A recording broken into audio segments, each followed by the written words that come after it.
We are leaving the European Union, but we are not leaving Europe. And that is why we seek a new and equal partnership between an independent, self-governing global Britain and our friends and allies in the EU. Not partial membership of the European Union, associate membership of the European Union, or anything that leaves us half in, half out.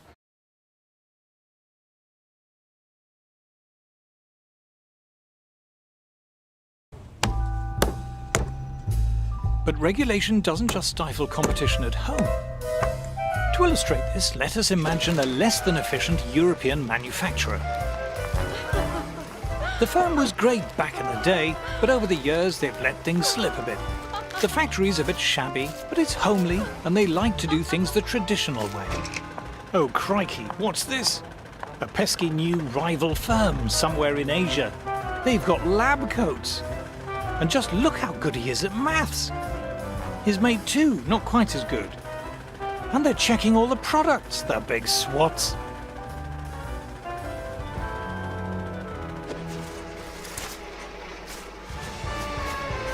At our Euro firm, the products haven't changed much in a while.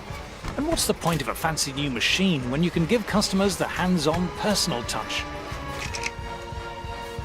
Oh, but look at the Asian fellas. Their umbrellas have clever sci-fi buttons to make them open. Oh, what? The buttons make them come down too. How do they even do that? Our Euro firm faces a tough choice. Do they tidy up the factory, buy some lab coats and give everyone calculators? Or do they get the next train to Brussels?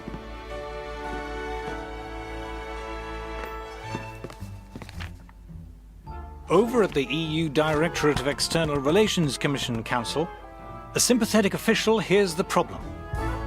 These blasted Asian brollies are better and cheaper. Aha! This is just the kind of abuse the EU was set up to tackle. The official comes up with 3 brilliant solutions. 1. Tariffs. Let's slap a tax on all those fancy Oriental brollies. 2. Quotas. Let's limit the number of Asian brollies coming in. 3. Complex and cleverly drafted regulations, saying you have to wear braces and eat spaghetti to make brollies. With protectionism, you are basically trying to protect industries that otherwise wouldn't do very well in a competitive environment.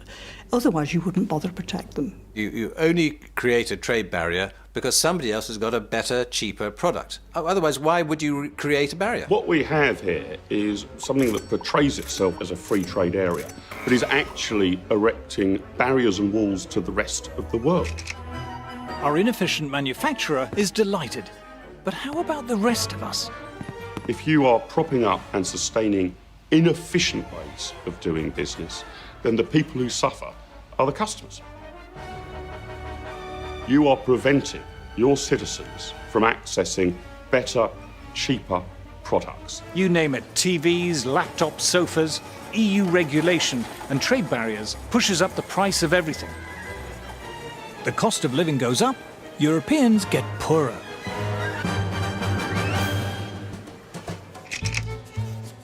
But it wasn't just manufacturers who sought protection. Farmers like it when food prices are high. So when a French farmer, say, finds that African farmers are beginning to sell their produce in Europe, he's not happy. Our EU Commissioner knows the routine. Tariffs, quotas, regulations, saying you need to wear berets and drink Ricard to grow food. But not content with trade barriers, farmers wanted the EU to drive food prices still higher. To that end, the EU bought gigantic amounts of agricultural produce and simply allowed it to rot, creating an artificial shortage which pushed up prices. These were the famous wine lakes and butter mountains. In northern France, part of the so-called Butter Mountain. The British say that heaps of butter like this are indefensible follies. The French say they're necessary and completely sensible. All this is rotten for us consumers. Because of the EU, for decades, food and drink has cost far more than it should.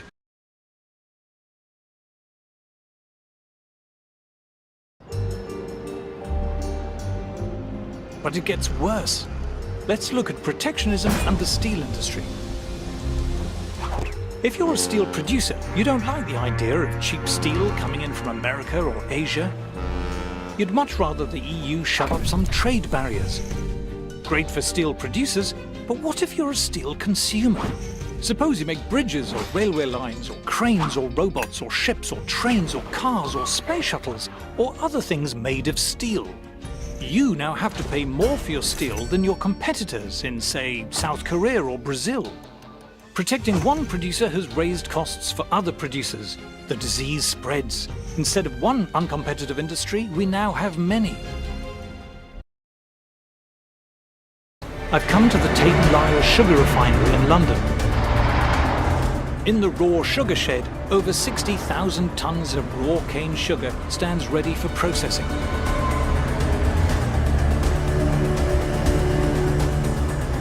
Outside is Tate & Lyle's own dock. In years gone by, this was crowded with boats from countries like Brazil and Australia and India, queuing up to offload their cargo. The European Union is the biggest drag on the competitiveness of our business. And what precisely are they doing, which is the problem? Well, you can see behind me on the jetty today that there's no boat here with raw sugar, and that's precisely our problem. The boats that deliver our raw sugar here to London, the sugar on them, the cost of that is inflated by the fact that the European Union restricts who we can buy that sugar from, and on much of the sugar they also charge us import tariffs. When inefficient European beet sugar producers asked the EU for protective barriers against cane sugar producers around the world, it was a blow to refiners like Tate & Lyle. On some of the boats of sugar that we bring in, we can be paying anywhere between 2 to 3.5 million euros in extra costs because of the European policies. As costs have risen, so has the price of sugar for consumers, while Tate & Lyle's turnover and profits have been hit.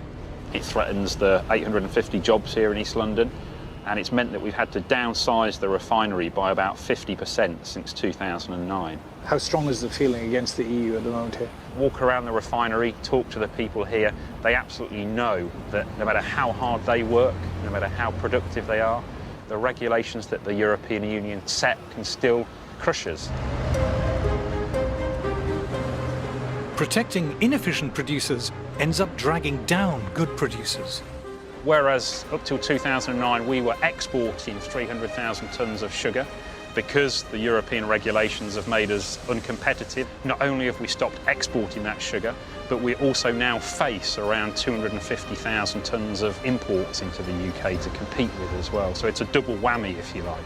And we estimate that probably costs the UK economy something like 80 to 90 million euros a year, just for this one factory.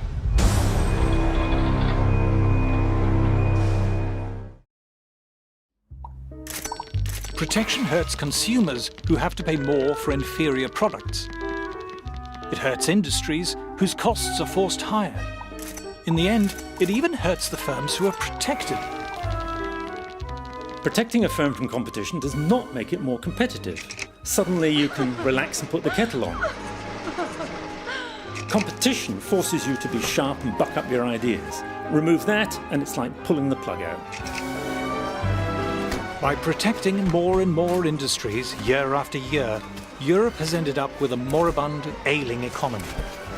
If you prop up failing, antiquated businesses that can't naturally compete, you get stagnation in the economy, not growth. Protectionism impoverishes all of Europe. It makes all of us worse off.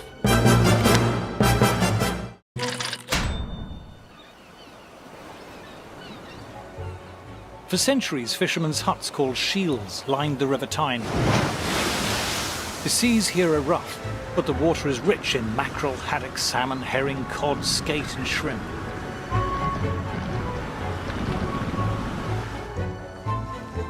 By the early 20th century, 14,000 tons of fish a year was being landed here at North Shields. There's a daily fish auction here still, in a building part funded by the EU. £24 in, 24 you back in, 24 in, 25, £25. 40 quid for them. 30 pound for them. In a corner of one of the halls sits fewer than 100 boxes, part filled with fish. A dozen or so fishermen and merchants surround them. £26.27, £27 yen, 28, £28.29, £29, £30, £30.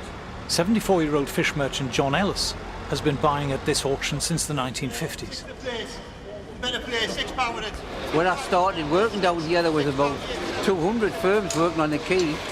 There was haulage firms on the quay who had 30 and 40 wagons that used to ship the fish away. And how many boxes would there be in the market then? In them days, 8, 10, 12, and then you would get also you get 1,000. 12,000 boxes a day? Now with this, well, I think the average for the year, it'll just be about 200 boxes a day. So it's quite nothing, isn't it?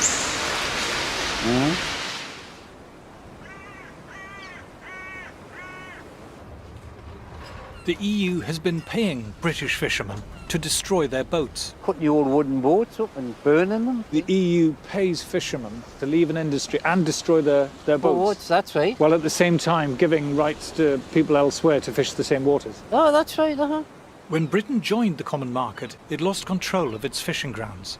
When quotas were imposed, several other European countries lobbied the EU for Britain's fishing rights to be divided up between them.